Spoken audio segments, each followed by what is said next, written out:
Hey guys, how's it going? 6-7 here, and that's how you know I'm real because I can't do hand gestures now that we've gotten that out of the way. Today's video is about texture sizes. I didn't actually know this was a thing because I was actually just reading Reddit for a moment, probably a mistake as well too. But it's about texture sizes in like I guess like games or just even media in general. And the topic they were talking about was like, oh, is texture tiling dead or whatever, right?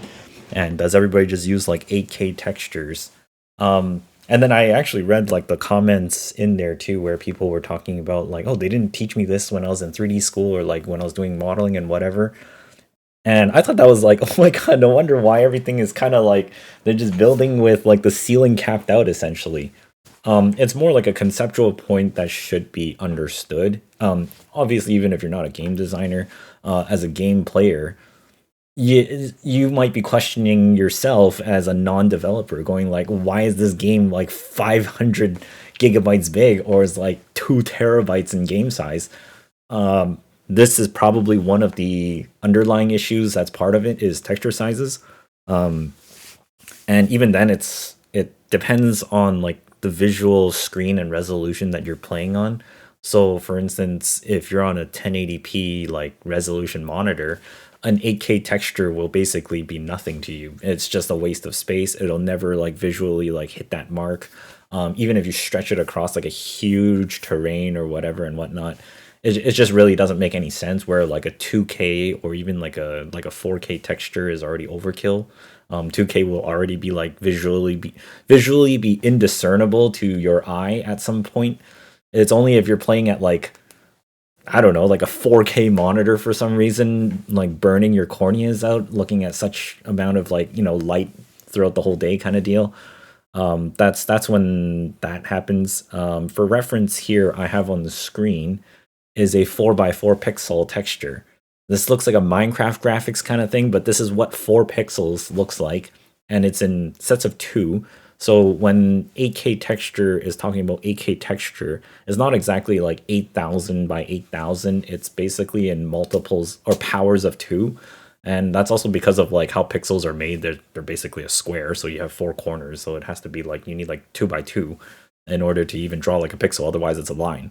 Um, and then in terms of like just smoothing or like aliasing, it's also why pixel art, for instance, is very notable and it's timeless because of like that limitation of pixels being like, pixel art is like forced squares essentially. There's no like smoothing or aliasing around each square of color. Even if they are in higher resolutions to really like, push out like visual arts that is like defined as visually accepted as pixel art, it would have to have that look, is that square pixel look that you see here on the screen right now. So this is 4 by 4 essentially. So in terms of scaled reference, this here now is a 512 by 512 resolution. And up here in this top left corner is 4 by 4 pixels. This is what it would look like if you actually zoomed out on 512, 512. And if I zoom all the way in, well, it really is that 4 by 4 pixels. I can't even focus in on it. I don't even know how to use Photoshop anymore. Okay, so anyways, oh, I could have just moved it. What am I doing? I could have just moved it. Okay, so anyways, this is 4 by 4 inside a 512, 512. Now, this alone itself is already like a couple megabytes in terms of memory. So when this gets loaded up on your computer, that is what's going into your RAM. It's about like X amount of memory is going to be allocated to keep this like loaded, streamed, or whatever when a game is running. Because if it's not streamed, it's going to be forgotten, and then you just get a gray model, or your game crashes because they obviously aren't going to handle that because it's like, oh, I forgot everything, and your computer just like decides to have like Alzheimer's and then closes the program for you. So this is the 4K by 4K texture, which is 4096 4096 because 512 times 512 becomes 1024, that's 1K, and then times 2 again, that's 2048, which is 2K, and then times 2 again, that's 4096, which is 4K. 8K is again times 2 of 4096, so that's 8100 something. I don't know, my math is not that great, but it's 8100 something. It's not actually 8000 by 8000. Oh, I see the 4 pixels now. Okay, so this is where it is. This is the 4 pixels here now in a 4096 by 4096. So if I zoom out from this point until you see the edges, this is what 4 pixels look like on a 4096. Okay, so now if I make this 8K, and mind you, like this white texture itself, if I just exported this out as an image, this is already 50 megabytes. So if this was loaded in game or something or whatever, that's 50 megabytes, like that has to be called on the memory or whatever. This is important for like artists and also like just even if you're a consumer, really. Like, so you know like the specs of your game or whatever, or what's going on. If like, oh, I need like 4K texture packs, and then your screen's like only 2K resolution, and then everything you see is like the size of your thumb. Is like those 4K textures are literally doing nothing but killing your RAM, and RAM is really expensive right now when this video was made. Okay, so this is 8K texture now here. I know it looks all the same because I'm not showing any rulers, and I don't want to because that's the whole point. I'm trying to showcase like how small 4 pixels is on 8192, which you won't really see, but you'll see it in Minecraft because Minecraft uses very small textures like that essentially. Is why the game is semi-lightweight until you add all these mods in. But vanilla Minecraft is like, generally very lightweight because of that to some degree. And you can't even see the 4 pixels anymore. Oh, it's up here. It wasn't even on the screen. Okay, so there, I'm like zooming it in now, like by scaling this up. Okay, so this is what 4 pixels looks like scaled up. It's only when I scaled it up. So you get like a ton of anti-aliasing and blurring and stretching and whatever of those same 4 pixels in an 8K textures if you upscaled it just because of like a scale tool like Lamo, Blamo like that, not like with some kind of algorithm upscaling or whatever that would actually approximate all the pixels in between and whatnot. But this is essentially like what it is. So yeah, that would be 4 pixels on a 8K texture, which you can't even see. Like this is like at 100% resolution. This is what it looks like, and I am somewhere in the map of like the 8K texture. And this is like at 100% like zoom, and then if I can like scroll around here and whatever, there's just like so much open space, right? Now the other thing is like when people create assets, they make them with 8K textures because that basically is options, especially with what I just described with the scaling up and whatever. And you obviously saw how like the pixels kind of just went like all blurry and whatever. That's one of the reasons why 8K textures are even made, is so that when you are at 8K texture, you can always shrink down to 4K, to 2K, to 1K, 512, or whatever, without losing detail. If anything, it might actually smooth out the detail a little bit if it's like very detailed, but if it's like pixel art, that's not going to work out, but I don't know why you'd be making pixel art at 8K texture anyways. And then the other thing happens is it smooths it out. Whereas like if you upscale, obviously you don't have enough pixels to fill in the spots when you're enlarging an image, and you have to go through algorithms, which again you're still going to lose details. So you might as well create it at 8K and then shrink downwards, not the other way around, and build it upwards. So that's one of the things with 8K. But like to utilize 8K, you better have like a crack load of detail on these 8K textures. If you are not even filling out the space with detail, because you can see how much pixels you have to use here, right? So if you have a 4 by 4 pixel texture, that's 16. You have 16 pixels of space to work with. Whereas like an 8000 by 8192 is what is this? This is 67, is this 67,108,864 little squares of information for you to use and put colors and whatever on to wrap around whatever object or thing you want to display on the screen. And yeah, if you want to just like, pull your straps by the bucket or whatever that thing is, or put your shoes on, then yeah, you better make use of that, because otherwise there's no point making it that big. You could have gone away with 2K. It's easier to manage. It's less on your computer. It's less to load up. It's less to render. It's less to everything, just on a texture alone. Now, if that's just one texture, this is 200 megabytes. This is like 200 megabytes. So, the cost in terms of memory and file size just becomes exponential. So essentially, how much textures, like say for instance, if there's like a wall, and it's 500, and you're slapping an 8K texture on it, for instance. But it's like, why do you need that if you could have gone away with a single 512 texture and you tile it? So you make the 512 texture repeat itself repeatedly, right?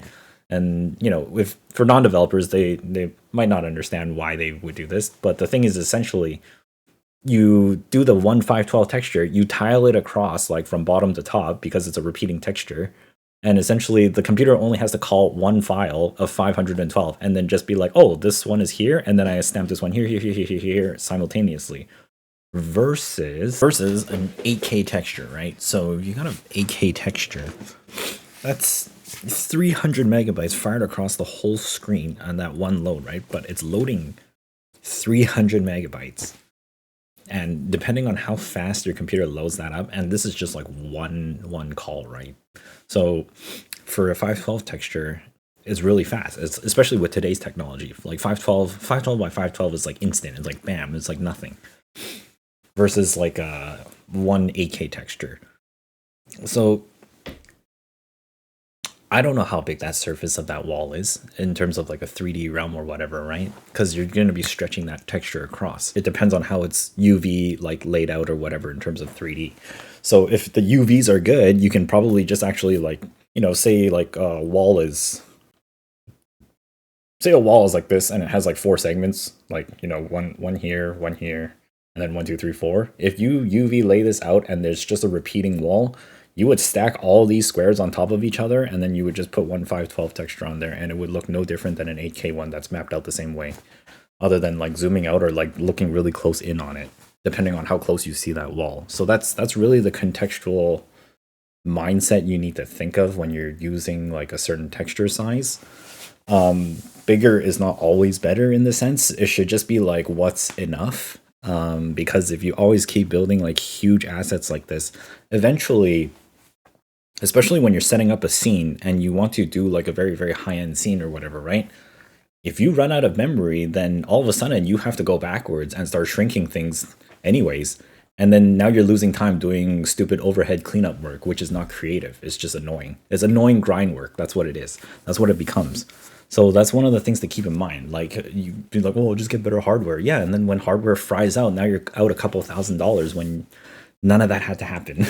So the other strategy around that too is also like, say you have like those UVs that are uniformly laid out on a flat wall again.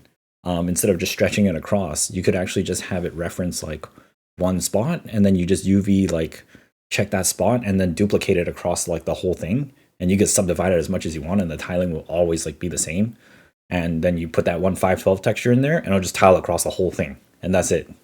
It's like it's just referencing that one point and duplicate itself. Whereas if you put an 8K there, it's not going to change anything other than still a huge call versus like a 512. So if you need a scale difference, a single 512 by 512 texture is equivalent to a single 8K texture is equivalent to 255 512 textures. So if you can do 255 other 512 by 512 textures, you have 255 other variation options that you have versus one 8K texture, which you have to put all the detail on there, which will also be very hard to manage if you have to like scope through like a catalog to see where it is, and then like actually like map out like the texture coordinates versus just as a separate file with a small resolution. So, because if you want to make up like what is the equivalent number of 512 textures equals to an 8K textures, the answer is about 256. I said 255 because it's on the assumption you're using at least one 512 by 512 texture. So if you go like 512 by 512 textures, like as in like I grab a number of these 4x4 pixels and I keep like duplicating them over and over and over, and then I just like move them around, and then I duplicate them, and then I get another one. Oh.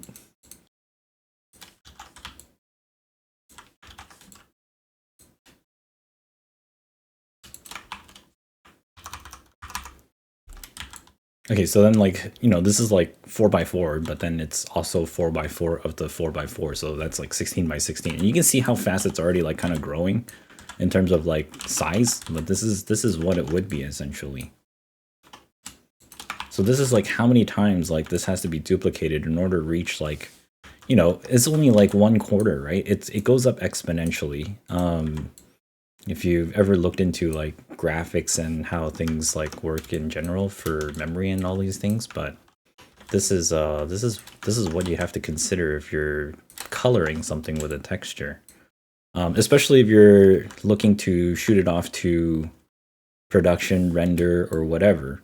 I'm actually surprised that like the only that's why I'm making this video is because I was actually quite surprised at how many comments there were in there talking like it's not like for the experienced people know this. The experienced people for sure know this. If they don't, then I don't know. They're real bozo if they don't know this. But the new people that are like, you know, graduating or like in school now of like yesteryear and this year, essentially 2025, 2026 and onwards, I didn't realize that they weren't even like talking about this stuff based on some of the small sample of comments that I read. And I was like, what the hell? This is actually like really important. And it also begs the question of like, oh, is this why like games are like, and shitification is happening everywhere? And then we have like AI slop like pushing all these other things, and then you lose all this information and all these standards that are just buried under like the momentum of progress, even though it's like practical regression when we don't think about these things.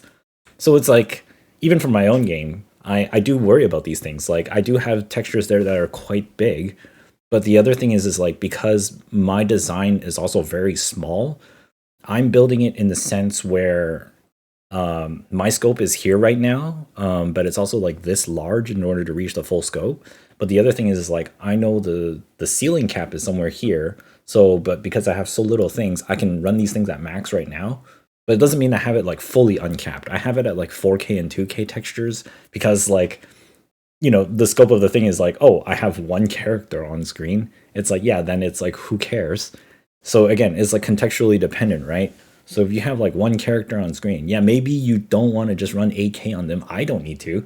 I just wanted to see like where it starts tanking and lagging or whatever. And then eventually, as I get closer towards like, you know, something that's playable or testable between people, that's when I'm like, okay, I need to lower these things to make sure it's like as optimized as possible. Because one, you want people to be able to play it, and two, they need to be able to play it. So that's the other issue. And whereas like if you're doing like a cinematic or like an animation or a render, this is still important because if the textures are too big and you have too many characters on the screen and you don't adopt any of these kinds of methods or like optimizations, then your scene's going to be so heavy and hard to work with.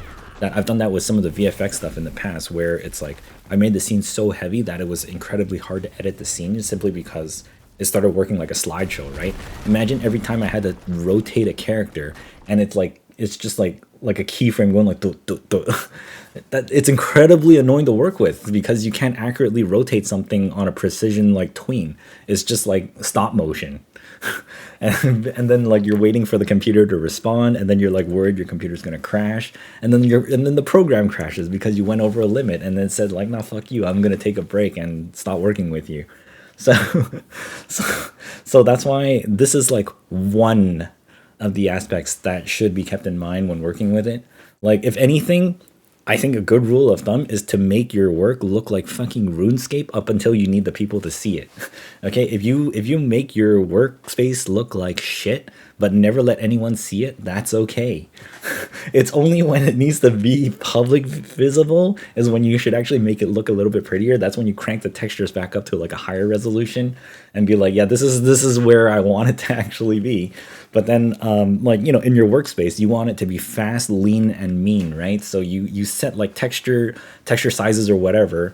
Like their original size might be 8K, but you set their rendered size to be like 512 or like 256, and you always want to do it in a multiple of 2. So another thing of why in a multiple of 2 is because there's new technologies out on pretty much every software for at least the last 5-10 years, I think, is like basically mip mapping or like algorithmic biasing that helps shrink the stuff down to smaller sizes in general. This helps with like level of detail or like LOD distancing, so that when stuff is far away, it'll choose like a lower spec of the texture so that it's not loaded in like max, is why your memory doesn't just freaking die. And how some games work incredibly well and other games work like total shit, even though they had like the same types of assets and engines and everything. This is like part of like just development in general that I'm probably sure they don't talk about it often, I guess, or at least I don't see it often. So this is why I'm talking about it, just so shed some light for consumers and non-consumers and maybe like new devs that might not be thinking about these things. Also based on your scope, right? If you do like just 2D games, that's actually kind of more interesting too. Like 2D games is all textures. It's not a 3D, right? Because you're on an X and Y axis only. So that means everything is practically a texture. A sprite that's animated is just like a flipbook texture of like a sprite moving. Like it's just a bunch of keyframes or like a bunch of textures stacked on top of each other that just flip through each other to draw the animation. Like old school 2D animation essentially. Same concept. But in terms of the texture size, like if you do like huge texture sizes in pixel art, I guess I would suppose that would be like for cool effects or whatever that show up very little. So stuff that bursts in and out of screen, like an attack effect. Say for instance, the 2D sword is like very pixelated, but then the attack is like, you have it like super hyper like detailed. That could either be a 3D overlaid effect or a very high texture flipbook with high resolution to make it look really smooth. And it'll stand out really well because the 2D pixel art is limited in terms of its shape and like detail, and then you'll have like this super detailed thing come in for a moment there for like a flash of a slash, and that will really like drive like a visual experience for somebody, right? And it's not going to kill the memory because it's only loaded in for like a split second and then it's loaded out. That's it. And then and it's part of like the game asset, so the engine knows where. It's just not always loaded. Whereas like stuff that's always loaded, like an environment or like a 3D world, and if it's like a huge texture that always needs to be seen, that's 300 megabytes just locked in on the memory for an 8K texture. And it's like, why am I doing this to my computer? Is why you like you can just open the task manager and like look at it yourself too. You open the task manager and just stare at the memory and then just load a map or whatever that has like multiple 8K textures, and suddenly you just see like the RAM usage like spiking. You're like, it's probably not good. But yeah, that's pretty much it. So